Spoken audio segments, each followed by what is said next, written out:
皆さんこんにちは。フィンテックアカデミア代表の川口です。本日はですね、ICO プロジェクトのOrbsのアドバイザーであるダニエルさんに実はお越しいただいてます。ダニエルさん、おそらく皆さんご存知ないと思いますので、まず簡単にダニエルさんに自己紹介をしていただきたいと思います。ちなみにこのOrbsというプロジェクトはですね、来年の2月に、クラウドセールを予定してまして、かなり、業界でも注目されているプロジェクトですので、皆さん楽しみに、ご覧ください。それではダニエルさん、自己紹介お願いします。Okay. So my name is Daniel. I've been in the crypto space from 2013. I initially heard about it when the price spiked to about 270 around March, and then it dropped. I didn't pay so much attention to it, but towards the end of the year, when there was the big rise in August to $1,000, I got interested. I bought a few Bitcoins, but I really started reading more about the technology, and it fascinated me. The ability to transfer money immediately, low fees, in a decentralized way, anywhere in the world, I think is amazing. So I really got into it. I was doing my internship at law at the time, and there were a lot of interesting projects. For example, Ethereum for smart contract, Storj for decentralized storage. But I thought one of the things that is missing is really how do you make this technology more accessible to everyone? Because if you have a Bitcoin wallet, just to understand the user experience is a bit difficult in the beginning. Private key, public key, Google Authenticator. So if you can take it into a user experience everybody understand, we can really make it more accessible. And this is how I started Get Gems. It was the first ICO in Israel in 2014. We raised about $800,000, and we also raised money from a leading VC in Israel. And we basically built a messenger that enables to transfer virtual currencies. That has been partially successful. We got about 300,000 users organically, but we couldn't raise additional funding. So we pivoted to a solution that transfers fiat money inside messengers, and that has been very successful, and we're working with some of the largest banks in the world now, with investors such as MasterCard, Santander, Commerce Bank. But all this time I stayed very closely to the blockchain ecosystem because I'm really fascinated by it, and we see the growth of the network and the price and the projects and the ICOs. So there's a lot of interesting things happening.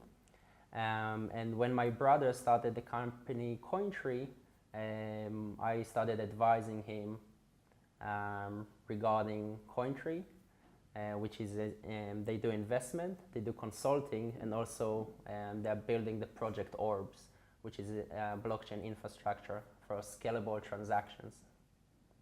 ダニエルさん、ありがとうございます。それではですね、次は、Orbs のプロジェクトについて、おそらく皆さんご存知ないかと思いますので、次はプレゼンテーションをお願いします。Okay, so a little bit about Orbs. First of all, a little bit of a background. We see that blockchain technology is really maturing, and a lot of mainstream companies are now researching and going into this space. We know IBM are researching their own blockchain for corporates. Spotify bought, not a long time ago, a crypto team.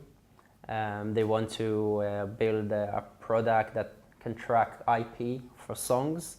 And we all know Kik Messenger just completed their ICO. We're obviously very excited about Kik because they have a very big user base, 17 million monthly active users. And we also see that the funding is growing. If I take three examples, Tezos just raised $230 million, EOS raised more than $100 million, Bancor raised more than $155 million. So the space is maturing, bigger companies are evolving, and the whole ecosystem just in the last year alone grew by 5x. If the market cap was around $35 billion in the beginning of the year, it's about $150 billion today. So the whole network is maturing. And I think Kik is an interesting case study to understand why we started Orbs. So we've been working with Kik, Cointree, consulting them on their ICO. Kik, as I mentioned, they have 17 million users. They've been experimenting for a couple of years with Kik points inside their system, but they realized that if they can integrate cryptocurrency inside their messenger, they can give their users and developers and the whole ecosystem much more value than just a closed ecosystem of points.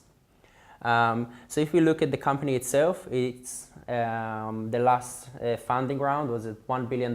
They raised $50 million from Tencent. They had 300 million registered users. But if you look at their needs, when they were doing the Kik points experiment, they were doing ×4 more transactions than the Bitcoin network.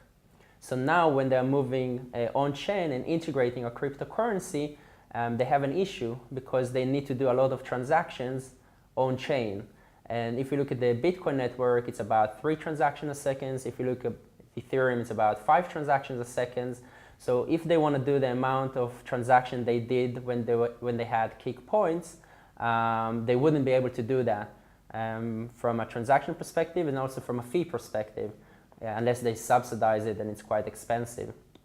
So they have 2 options. One is to do a hybrid model that you have off-chain solutions like a centralized SQL database that you can do very fast transactions, and then people can withdraw money on-chain, which is very similar to what Poloniex does or Coinbase. You essentially become an exchange. But the problem with that is, one, you need to secure the database, obviously, because that's the ledger. But secondly, it puts all the regulation on you. So you need to register in the US for FinCEN and MSB license, and you really start losing all the advantages of blockchain technology. And the next thing is to really find a solution of a scalable blockchain.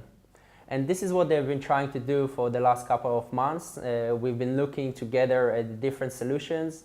Obviously, Ethereum is looking at sharding and Prism, and there is Graphene, and there is Stellar and Ripple and Iota and EOS. So there's different solutions out there in the market, but I think it's still, most of them are in development or not proven in production environment.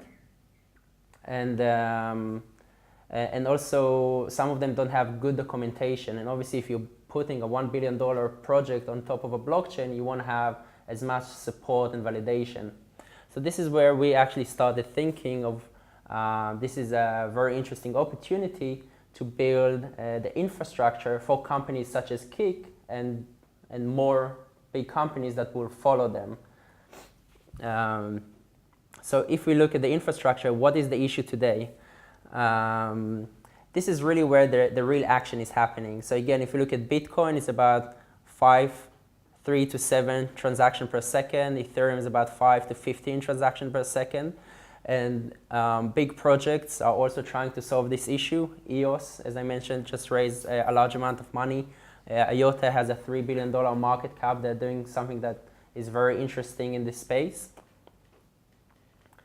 But as I mentioned, there is still an issue which is usually the bottleneck is the blockchain. If you look at Bitcoin, the consensus model is slow, and the way it works is that the longest chain currently wins.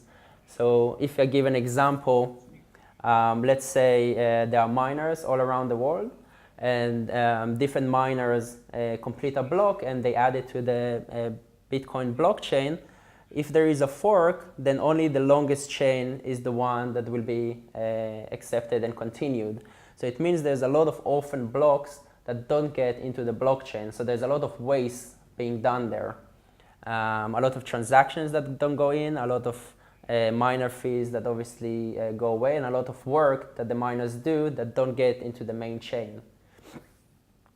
And obviously there are reasons in Bitcoin why it's a 10-minute block, because they want to achieve consensus, to take the time for the blocks to propagate in the network. And it's really an issue of balance regarding the 10 minutes and the size of each block.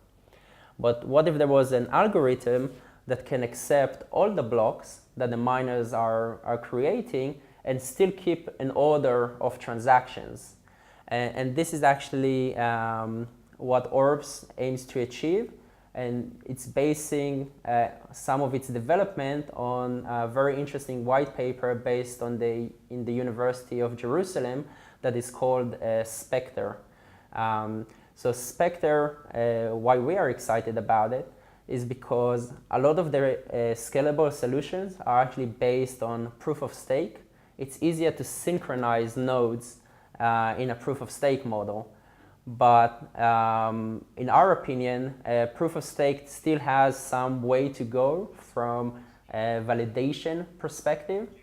Even Ethereum, you know, they have super smart guys, Vitalik, obviously, and they are working on Casper for a couple of years, and maybe they will transition the whole Ethereum network to a proof of stake, but it's still very scary to move $30 billion market cap into a new consensus mechanism.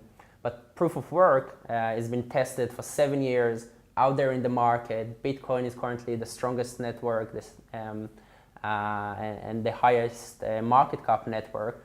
So it's something that has been validated. So if we can build a model that is based on Bitcoin proof of work model, I think from a security perspective and a trust perspective, if we're trying to bring big companies on top of it, there's a bigger likelihood. And Spectre, another very big differentiator is that it's based from the academia. So the professor that led the research is Professor Aviv Zohar. He teaches in the Hebrew University. He also wrote the Ghost protocol, or he led the research on the Ghost protocol, which some of it was implemented by Ethereum. So what they prove in the white paper is that from a mathematical perspective, the security and stability of the network is just as high as with the Bitcoin network. And I think that is the most important thing, that if you're going to build a new blockchain, you want to have the same security as the strongest blockchain, which is currently Bitcoin, obviously. And because it's based in the academia, this paper has been peer-reviewed. You know, we look at a lot of projects out there that they say we can do scalable transactions, but when you try to dig into their model, the consensus and the way it works from a technical perspective, there's not much documentation there, which is scary. You know, there are some blockchains with a very high market cap, but you don't really understand how it's working.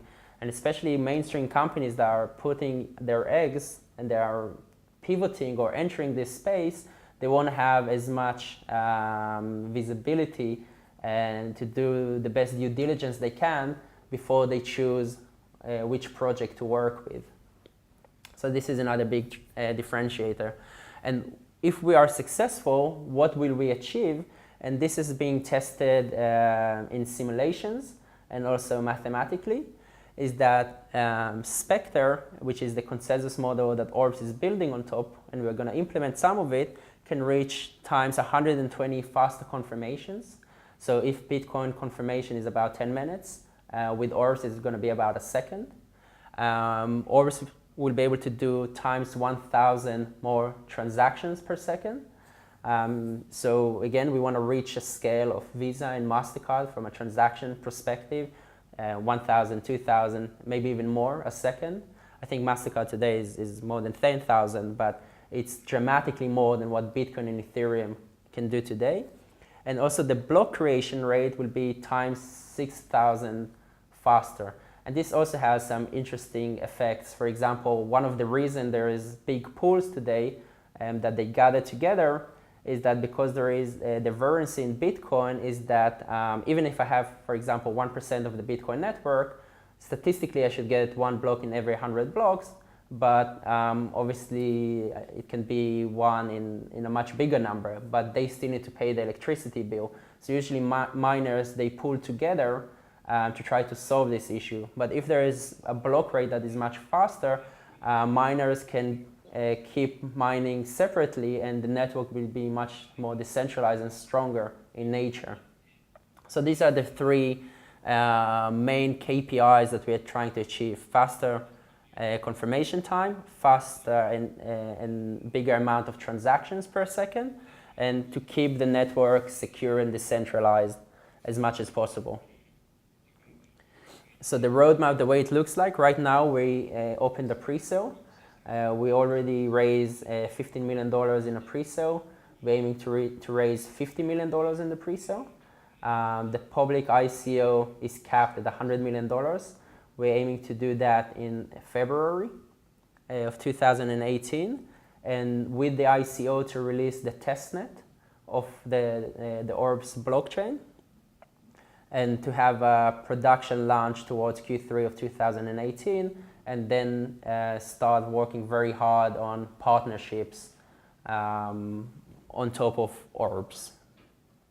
There's actually one thing that I'm very excited about, is that working closely with Kik, we actually entered into a partnership that Kik will be the design partner for Orbs. So this is not like a lab or a research project.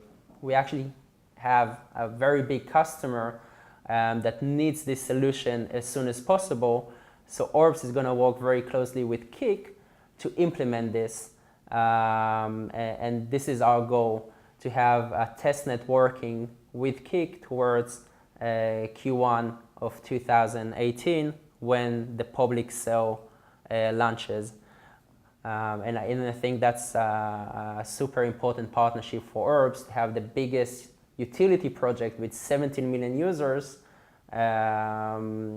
looking to potentially implement their on-chain solution with Orbs in partnership.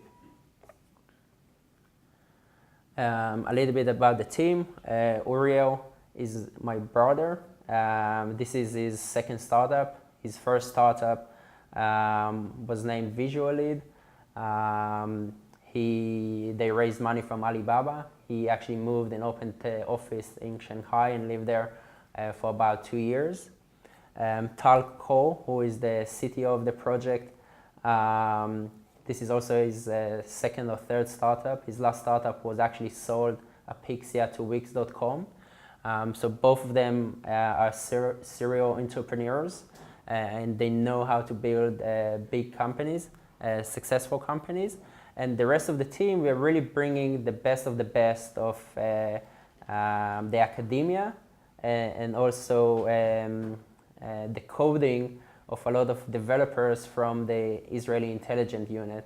So everybody knows the A200 unit in the Israeli army. It's the biggest unit in the army. But actually inside there's smaller, really elite units that deal with security and a lot of cryptography. So we're working to recruit the best people from these units, and all of the people from our team are from there. And then it's all a friend brings a friend. And I think even today, Orbs has one of, if not the strongest blockchain team in Israel. And I think if they keep growing at this pace, they will have one of the strongest crypto project team globally, which is something very exciting. And also, obviously, the academia world is very important. So we have researchers from the University of Jerusalem, and also the chief scientist is Ori Rotenstein, which he's one of the leaders, I think, in the academia world in this space of networking and cryptography.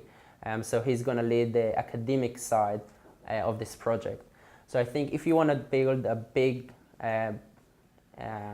project in the space, it's definitely in the infrastructure level, because all the network effect always flows to the blockchain. If you look at CoinMarketCap, the top 20 coins are all running on their own blockchain. If you look at Ripple, if you look at Bitcoin, if you look at Ethereum, Dash, Zcash, and so on and so on. I don't think, for example, there will be a project on top of Ethereum that is bigger than Ethereum. And I think this is just the beginning, because a lot of the projects now are very small teams, but the really big, mature ones are now just entering.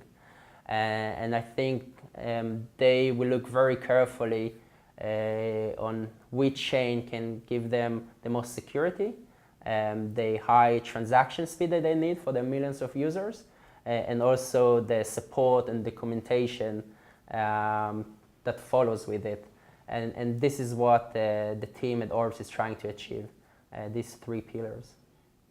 ダニエルさん、ありがとうございます。それではですね、ここからはダニエルさんに直接いくつか質問をさせていただきたいと思います。まずはじめにですね、お伺いしたいのが、量子コンピューターですね。量子コンピューターの開発が現在進んでいるというふうなニュースがありますが、その量子コンピューターがビットコインや仮想通貨に与える影響についてお伺いしたいと思います。So that's a good question. I don't have a technical background. I studied law and economics and have second degree in law.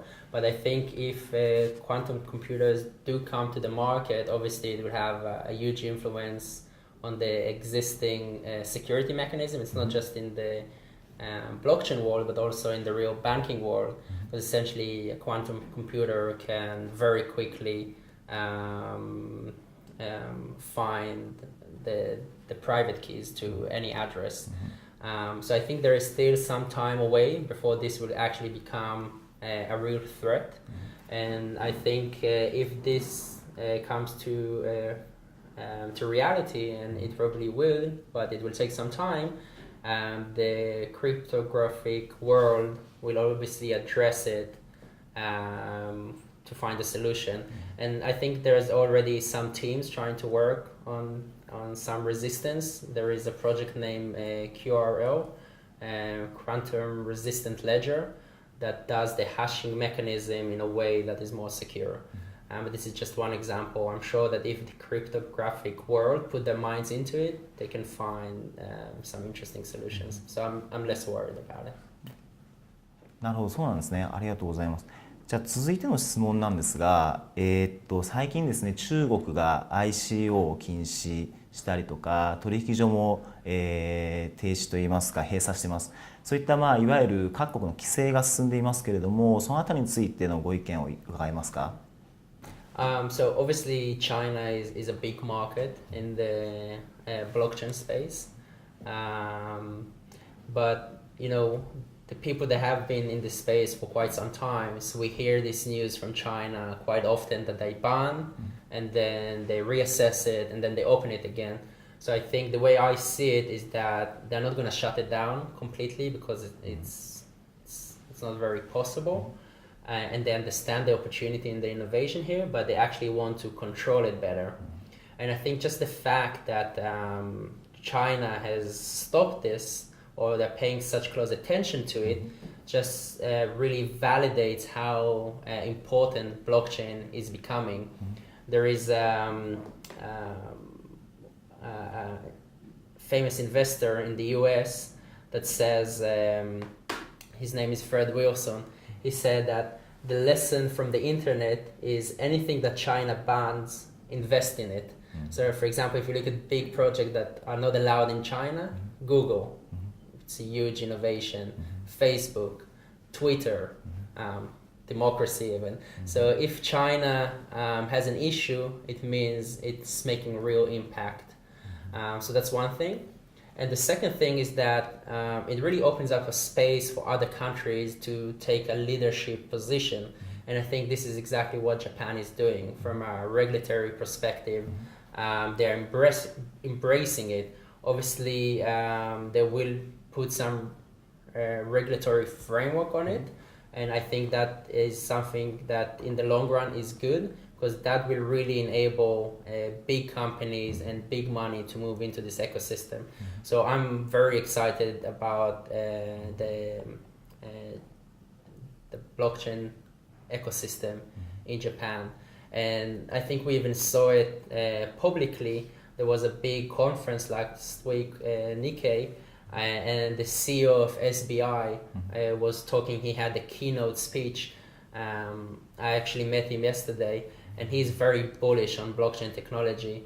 And he said SBI wants to be part of the whole value chain, if it's exchange and wallet and mining and investment. And this is what they're doing actively in different projects in this space. So I think if other countries are taking a step back, it opens up the position for other countries to take the lead. And this is exactly what Japan is doing. なるほど、ありがとうございます。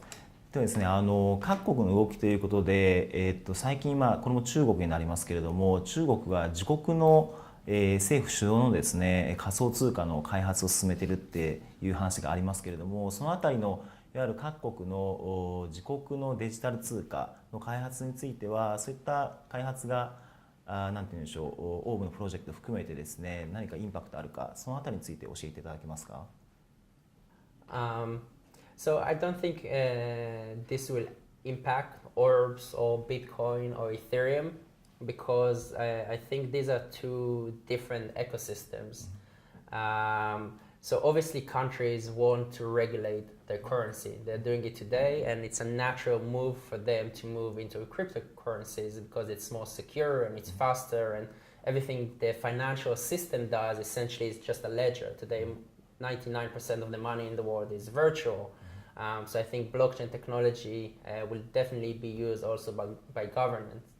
But the big difference between currency that is controlled by a country is that they want to influence the economy. So I think most of the coins today are inflationary currencies. If we look, for example, at the US dollar, this is a graph from the last 100 years. If you had $100 in 100 years ago, today it will worth about $3.5. So because it's an inflationary currency, it's not a good store of value. And this is where I think projects such as Orbs and Ethereum and Bitcoin really differentiate. Because there's a limited amount, because it's a deflationary currency, it really acts as a much better store of value. And today, if you're holding fiat money or you have the governance cryptocurrency, you will want to diverse. So some go to the stock market and some go to real estate and some go to gold. But I think blockchain, decentralized currencies as an asset class will continue growing and will be in parallel to the fiat we have today, even if they use blockchain technology. なるほど、ありがとうございます。じゃあ続いての質問はですね、オーブスプロジェクトのマーケティング戦略についてお伺いしたいと思います。私聞いたところによると、2018年の後半にですね、初めてどっかと提携するという噂も聞いてますので、そのあたりについてもご説明をお願いします。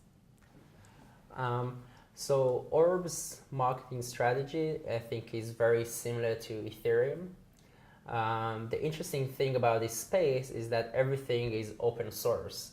So, you know, a lot of work the different teams do, in the end, they open it publicly because people need to verify if they're putting their money into a blockchain or on top of a project. They want to see the source code, they want to see the bits and bytes and to understand it. So I think the real value is not just to develop the best blockchain or the best technology, but also the ecosystem around it. So just as an example, I can take Ethereum today and press one button and I can copy it because it's completely open source. But you can't copy the Ethereum ecosystem, the hundreds of projects on top of it, the developers, the meetup, the community that has been developed for the last 3 years. So I think it's very important not just to put a big effort on the technology and the academic research behind the blockchain or the project you're doing, but also on the business development and marketing. So what Ethereum has done is very interesting, is that if I look at Consensus, Joe Lubin, which is one of the Ethereum co-founders, he opened a company that I think the sole purpose is to drive the Ethereum ecosystem. So Vitalik and Vlad are very focused on the technical research side, but Consensus is very focused on the ecosystem. They do meetups, they do conferences, they do incubation of projects, they do investment in projects. And this is what also Orbs is doing. So Orbs, the team behind it also created Cointree. Cointree is a consulting arm. They help bring mainstream companies into this space. And Cointree did an important partnership with two other big Israeli companies, which is Singularity and Bancor. So actually Cointree, Singularity, and Bancor created Alignment. And I think Alignment is similar to the Consensus model. They do meetups, incubation, investment in project, consulting on projects. And the main purpose is that the relevant projects that need scalable blockchain could adopt Orbs, and the ones that need liquidity can adopt the Bancor smart contract. So it's not just we're developing a very strong technology, but we're also developing the ecosystem on top of that technology. And Ethereum opened Fenbushi, which is a VC fund, which Ethereum Vitalik is part of it. So Cointree, within alignment, and also personally has a VC fund that will invest in project that will build on top of this ecosystem. So this is something that we put a lot of emphasis on and a lot of work to build the marketing, business development team and partnership to grow the ecosystem. And regarding the first partnership, we were aiming to do that in the end of last year, but we were lucky enough to actually make the first important partnership just a few weeks ago. As I talked in the presentation, we at Cointree were consulting Kik, and Kik is trying to find a scalable blockchain solution for Kin, for the token within their messenger, and they have 17 million users. So we entered into a partnership that Kik is going to be the design partner for Orbs. So this is not a laboratory project. There is actually, I think, the biggest company or customer in the space that needs a solution as soon as possible, and they put their trust in the Orbs team to be able to work together and implement this solution at a short time frame. Obviously, Orbs is not starting everything from scratch. We're taking some of the best academic papers in this space, but I think what they proved to Kik is from working together is that they have a very strong technical team with the relevant background to be able to work together and implement this successfully. So Orbs and Kik will work very closely to launch the testnet of the solution in Q1 next year, while Orbs does their ICO. And then obviously moving forward, we want to bring more mainstream partnerships on top of Orbs. ありがとうございます。では最後に一つ質問させていただきたいんですが、ブロックチェーンテクノロジー、そして仮想通貨の未来についてどのような展望を持たれているかご説明いただけますでしょうか。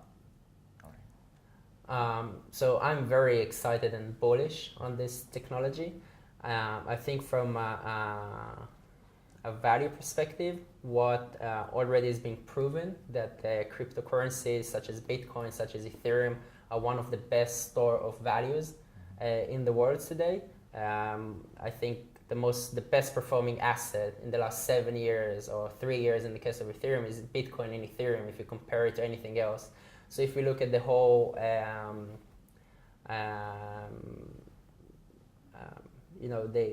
the complete wealth market, if I put inside gold and real estate and the stock market, it's about $200 trillion. And I think it's very realistic that cryptocurrencies is going to be about 1% of that, which means 2 trillion, which is about 12x of the existing market cap. So I think there is a lot of growth still from a store of value perspective. And I think more than that, really what this technology enables is two things. One is obviously going to disrupt the financial system. The whole financial system is just a ledger. You know, when we pay in a shop, they move points from my account to the shop account. And this is exactly what the blockchain does without the middleman. And it's going to even dramatically impact the developing world. There's 3 billion people that are not even connected to the banking system. We take it for granted in the Western world. But 3 billion people can't lend money or can't do proper saving. They take cash and put it under the pillow. So I think in the same way that China, they moved from, they didn't have internet cables under the ground. They jumped to Wi-Fi and internet mobile. The same will happen in the developing world, in the developing countries, that they won't have the regular financial system as we know today, but it will be much more based on blockchain technology. And the third thing I'm excited about is that it's really enabling us to build new kind of companies, a new kind of models. So If until today, most companies are for-profit companies, is that they create IP only to themselves, they generate revenue, and then they share the revenue as dividends with their shareholders. Then there was a model of companies that are open source, community-based, but very hard to monetize. If I give you, for an example, Wikipedia, it's an amazing project, but every year I donate like $15 because they are just about to shut down. And Linux Foundation is not Apple from a revenue perspective, and Mozilla is not Google or Chrome. So that's the second model, but now there's a new model that is community-based, decentralized, open source, but with a token that is able to monetize the value creation of the ecosystem. So if you take Ethereum as an example, I think that's the best example. They started at $18 million market cap 3 years ago, and now they're $30 billion. And anybody that was involved in this ecosystem enjoyed it. So it's the developers, it's the investors, it's the users, the service providers. It really is a new way to build a company that aligns everybody's interest.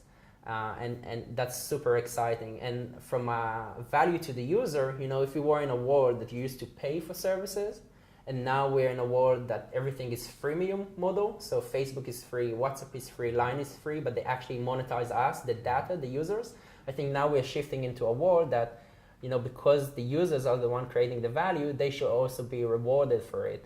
So I think it's not enough just to be free.